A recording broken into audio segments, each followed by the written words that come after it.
Hello. Hello भाभी। हाँ।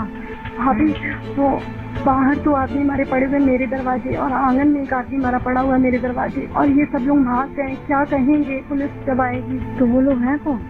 भैया, मावी को पुलिस वाले विकास भैया ने मारा, इन सब लोगों ने मारा है। 2 जुलाई 2020 की रात कानपुर के बिकारू गांव में रिकॉर्ड हुई है ऑडियो क्लिप। सुनने में शायद आपको किसी बॉलीवुड क्राइम थ्रिलर का स्क्रिप्टेड डायलॉग लगे।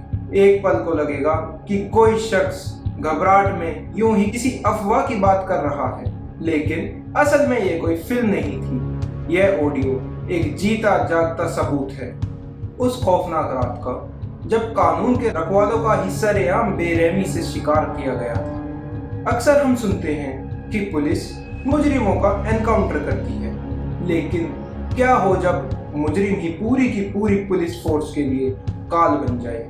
यह सिर्फ एक हत्याकांड की दास्तान नहीं है, बल्कि यह कहानी है एक ऐसे खौफनाक खेल की जहां राजनीति, खाकी और जरायम यानी कि अपराध ने मिलकर एक ऐसा चक्रव्यूह रचा था जिसकी भनक उन जाबाज अफसरों को भी नहीं लग पाई जो उस रात अपनी ड्यूटी निभाने गए थे। इस कहानी का अंजाम इतना दर्दनाक और इसके पीछे की साजिश इतनी गहरी है जिसे देखकर आपके पैरों तले जमीन खिसक जाएगी। Welcome to the channel. This is Nishant Sharma and you are watching unveiled x.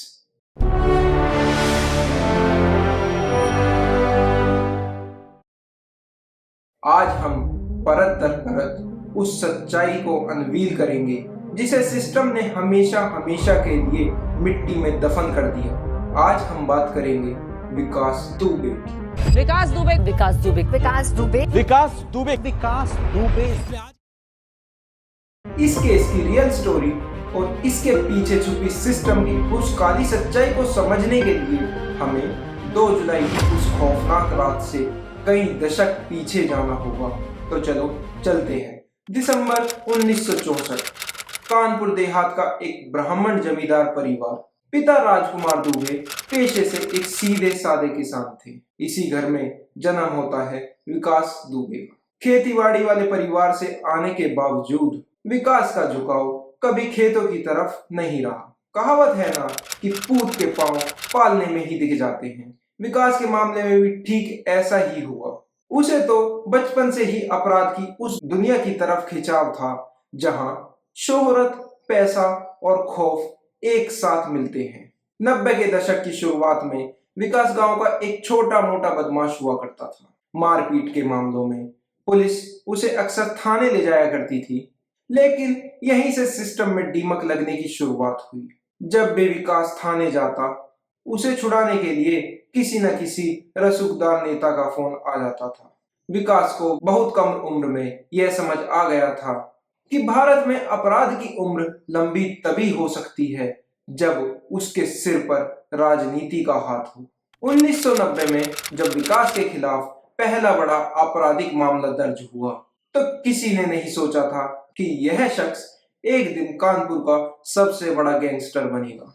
Kidnapping, लूट, डकैती, दंगे, हत्या, भारतीय दंड संहिता यानी कि आईपीसी की ऐसी कोई संगीन धारा नहीं थी जो विकास की क्राइम फाइल में ना लिखी हो। 30 साल के अंदर 60 से ज्यादा एफआईआर उस पर दर्ज हो चुकी थी।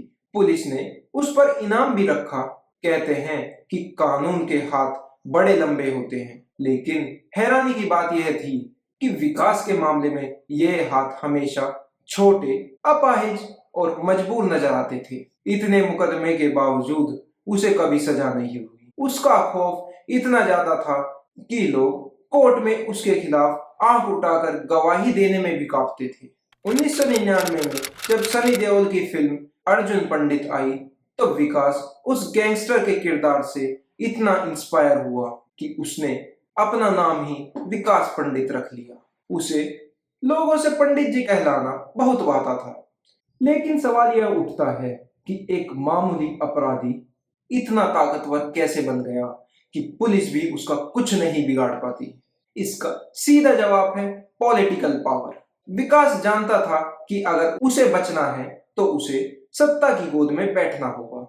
उसने अपने राजनीतिक गुरु हरिकिशन श्रीवास्तव का हाथ थामा जब श्रीवास्तव ने बीजेपी छोड़कर बहुजन समाजवादी पार्टी बीएसपी का दमन थामा तो 1995 में विकास भी ऑफिशियली बीएसपी में शामिल हो गया। सुना तो होगा आपने सैया भाई कोतवाल, तो अब डर काहे का। विकास दुबे पर यह कहावत बिल्कुल सटीक बैठती थी। साल 1999 में उसने झुन्ना बाबा नाम के एक शख्स की हत्या की और उसकी प्रॉपर्टी हड़प ली। वो जेल गया, लेकिन जेल से ही उसने शिवराजपुर सीट से जिला पंचायत का चुनाव लड़ा और जीत भी गया।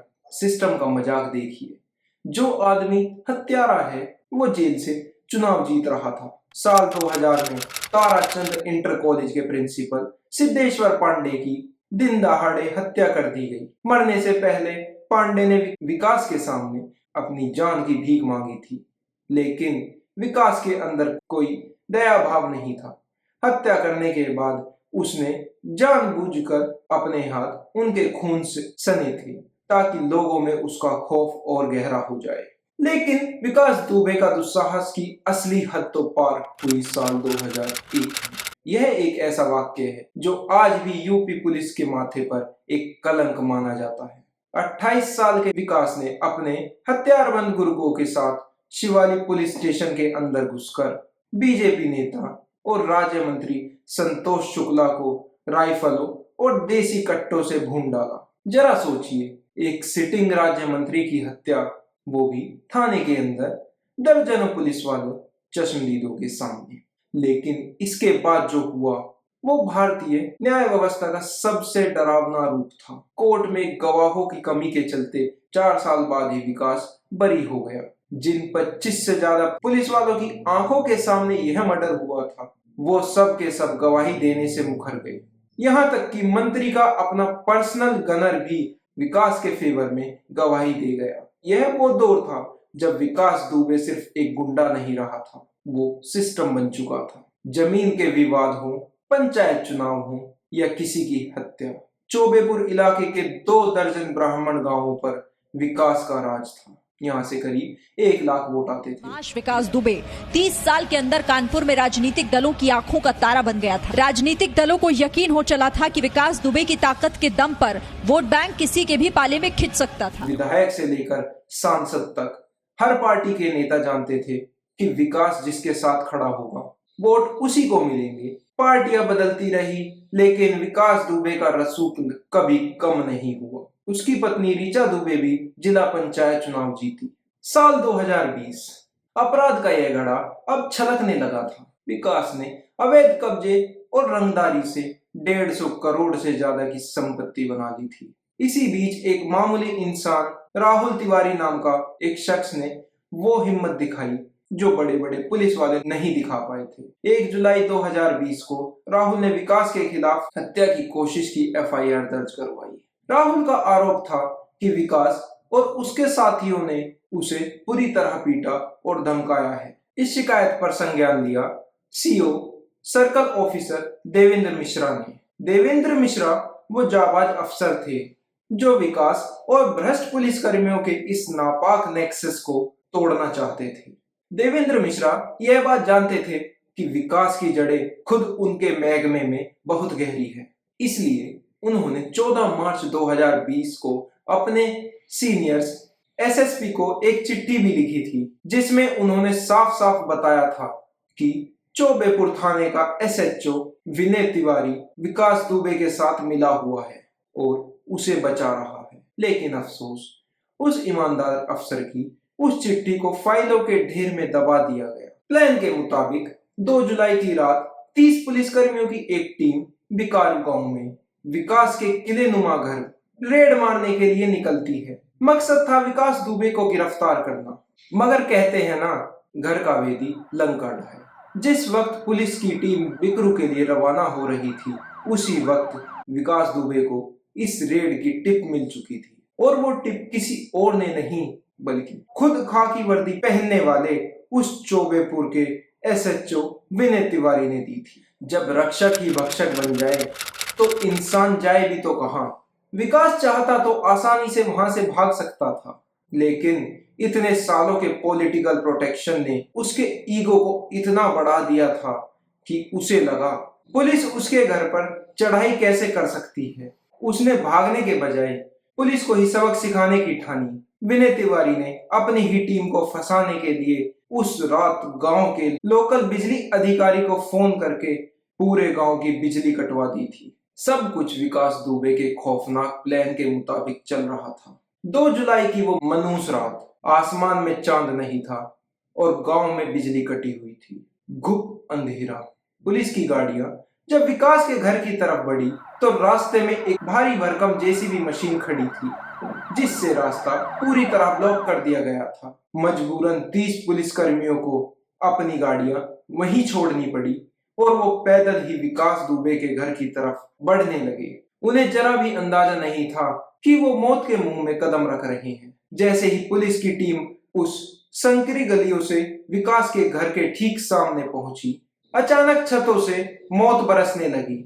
विकास के लगभग 60 हथियारबंद गुर्गे छतों पर पहले से ही घात लगाए बैठे थे। उनके पास AK-47, इंसास राइफल और भारी मात्रा में असला था। 3 तरफ से पुलिस की टीम को घेर कर उन पर अंधाधुंध फायरिंग शुरू कर दी गई। यह एक पूरी तरह से प्लान्ड एम्बुश था। पुलिस टीम इस हमले के लिए बिल्कुल भी तैयार नहीं थी। उन्हें संभलने या पोजीशन लेने का मौका नहीं मिला। गलियों में खून बहने लगा, चीख पुकार मच गई। पुलिसकर्मियों के फोन नहीं उठ रहे थे, वायरलेस पर हड़कंप मचा हुआ था।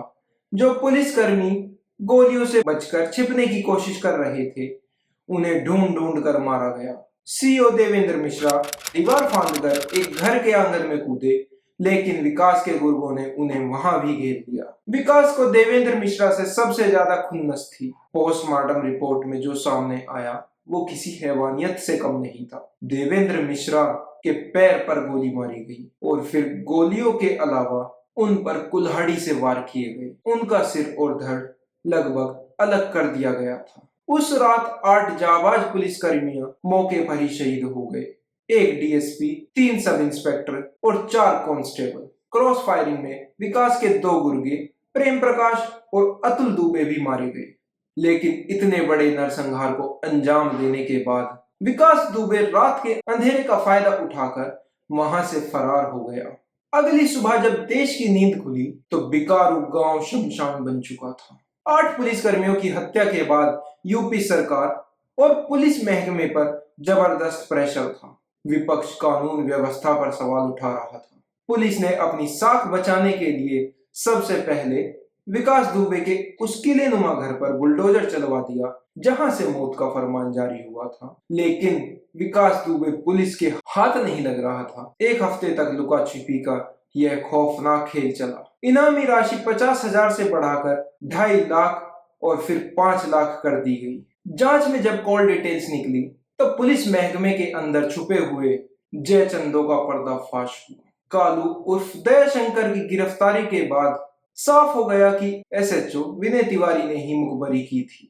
8 जुलाई को विनय तिवारी और उसके एक साथी को गिरफ्तार कर लिया गया। लेकिन विकास दुबे अभी भी पुलिस की पहुंच से बाहर था। वो यूपी से हरियाणा के फरीदाबाद, फिर राजस्थान के कोटा और वहां से मध्य प्रदेश के उज्जैन पहुंच गया। लेकिन बकरे की मां आखिर कब तक खैर मनाएगी। 9 जुलाई को विकास मध्य प्रदेश के उज्जैन में स्थित महाकाल मंदिर के दर्शन करने पहुंचा। वहां एक पुलिसकर्मी ने उसे पहचान लिया, उसे अरेस्ट कर लिया गया। लेकिन हैरानी की बात यह थी कि इतने बड़े हत्याकांड का मुख्य आरोपी 7 दिन से फरार रहने के बाद बिना किसी प्रतिरोध के मंदिर में क्यों पकड़ा गया? क्या यह कोई सरेंडर था? वहां भी उसका गुरु कम नहीं था। गैंगस्टर विकास दुबे को आप इन तस्वीरों में देख पा रहे हैं। पुलिस ने अपने शिकंजे में इस गैंगस्टर को लिया हुआ है। पुलिस की गिरफ्त में कैमरे के सामने कॉलर पकड़कर चिल्लाते हुए, मैं विकास दुबे हूं, कानपुर वाला। 9 जुलाई की रात ही विकास दुबे की तरफ से सुप्रीम कोर्ट में एक याचिका दायर कर दी जाती है, जिसमें उसने अपनी जान को खतरे में बताते हुए सुरक्षा की मांग की। लेकिन यह कहानी कोर्ट के कटघरे तक नहीं पहुंच पाई, क्योंकि पाप का घड़ा अब लबालब भर चुका था। 10 जुलाई की सुबह उज्जैन से कानपुर लौटते वक्त रास्ते में तेज बारिश हो रही थी। कानपुर के करीब टोल प्लाजा पार करते ही यूपी पुलिस का काफिला मीडिया की गाड़ियों को पीछे रोक देता है। कुछ ही मिनटों बाद खबर आती है कानपुर में पुलिसकर्मियों की हत्या के मास्टरमाइंड विकास दुबे का एनकाउंटर कर दिया गया कि पुलिस की वो सफारी गाड़ी जिसमें विकास दुबे बैठा था पलट गई है। पुलिस की थ्योरी के मुताबिक गाड़ी पलटने के बाद विकास ने एक घायल पुलिसकर्मी की पिस्टल छीन ली और भागने की कोशिश की। पुलिस ने सरेंडर करने को कहा लेकिन उसने फायरिंग कर दी। जवाबी कार्रवाई में पुलिस ने उसे मार गिराया। विकास के सीने पर 3 और हाथ पर एक गोली लगी थी। कानपुर का खूंखार गैंगस्टर हमेशा के लिए खामोश हो गया था। कबीरदास जी का एक मशहूर दोहा है, बोया पेड़ कबूल तो आम कहां से हुए। विकास दुबे ने अपनी पूरी जिंदगी सिर्फ खौफ, दर्द और मौत के बीज बोए थे, तो उसके हिस्से में भी वही आना था। उसकी माँ ने भी कह दिया था कि जो उसने किया है उसके लिए वो मरने लायक ही है। काउंटर करे चाहे कुछ करे, हमें कुछ नहीं। लेकिन इस एनकाउंटर के साथ ही विकास दुबे की कहानी तो खत्म हो गई, पर अपने पीछे कई ऐसे सुलगते हुए सवाल छोड़ गया जिनके जवाब शायद ही कभी बाहर आ पाए। विपक्ष और कई विश्लेषकों का कहना था कि यह एनकाउंटर इसलिए किया गया ताकि विकास के उन सफेदपोश आकाओं का नाम बाहर ना आ पाए जिन्होंने उसे 30 साल तक पाला पोसा था। अगर वो कोर्ट में मुंह खोलता तो जाने कितने नेताओं और भ्रष्ट अधिकारियों के करियर तबाह हो जाते। 150 करोड़ की संपत्ति, बड़े बड़े नेताओं के साथ उठना बैठना और पुलिस महकमे के अंदर मौजूद अपने मुखबर विकास दुबे सिर्फ एक इंसान नहीं था, वह इस करप्ट सिस्टम का एक ऐसा बाय प्रोडक्ट था जिसे खुद सिस्टम ने अपने फायदे के लिए ताकतवर बनाया था। यह फ्रैंकस्टीन के मॉन्स्टर की तरह था। जब वो राक्षस बेकाबू हो गया और उसने अपने ही बनाने वालों को काटना शुरू कर दिया तो सिस्टम ने खुद को बचाने के लिए उसे हमेशा के लिए खामोश कर दिया। माना कि इस केस में 8 शहीद पुलिसकर्मियों के हत्यारे को उसके किए की सजा मिल गई, लेकिन आज भी दुनिया और हमारे सिस्टम के हालात देखते हुए यह सोचना मजबूर कर देता है कि जिस कानून पर हम आंख बंद करके भरोसा करते हैं, क्या वो वाकई में हमारी हिफाजत के लिए है या फिर पावरफुल लोगों के इशारों पर नाचने वाली कोई कठपुतली है। अपराध हमेशा रात के अंधेरे में या किसी सुनसान सड़क पर नहीं पनपता, इसीलिए यह समझना बहुत जरूरी है कि असली चेहरे क्या हैं और नकाब क्या है। तो यह था आज का केस, एक ऐसा केस जिसने सिस्टम के कपड़ों को तार तार कर दिया। आप सब अपना ख्याल रखें, सतर्क रहें। मिलते हैं अगले ऐसे ही किसी केस के साथ। अगर आप ऐसे ही अनसुलझे, डार्क और रोंगटे खड़े कर देने वाले केसेस को गहराई से समझना चाहते हैं तो अनवील्ड एक्स को सब्सक्राइब करना ना भूलें। This is Nishant Sharma signing off. Thank you so much.